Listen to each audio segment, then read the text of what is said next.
ஒரு ஊர்ல கோகோன்னு ஒரு கோழி இருந்துச்சு. அது ரொம்ப ஃபேமஸ். ஏன்னா அது ஒரு நாளும் முட்டை போடவே இல்லை. எல்லா கோழிகளும் தினமும் முட்டை போடும். ஆனா கோகோ மட்டும் தினமும் அனௌன்ஸ்மெண்ட் தான். இன்று நான் டயட்ல இருக்கேன், நாளைக்கு கண்டிப்பா.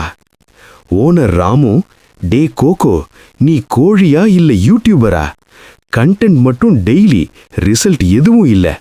Cocoa, motivation important boss, production later.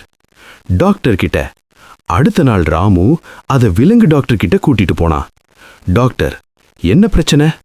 Ramu, doctor, இந்த கோழி முட்டை போடவே மாட்டேங்குது. டாக்டர் கோகோவை கேட்டார், நீ ஏன் முட்டை போட மாட்ட? கோகோ சீரியஸா, டாக்டர், நான் சிக்கன் இல்ல, இன்ஃப்ளூயன்சர் ஆகணும்.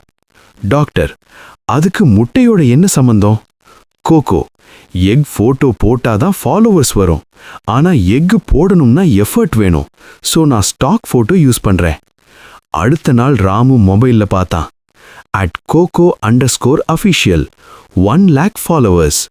அதில் தினமும் எக் போட்டோ போஸ்ட். ராமு, இது எப்படி? கோகோ, கூகுள்ல இருந்து டவுன்லோட் பண்ணேன். அப்போ மற்ற கோழிகள் போகும்.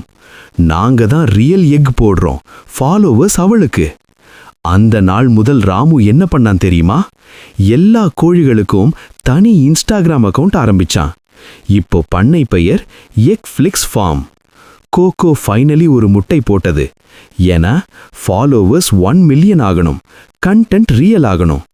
நீதி, வேலை செய்யாமல் ஷார்ட்கட் எடுத்தா ஆரம்பத்தில் ஃபன்.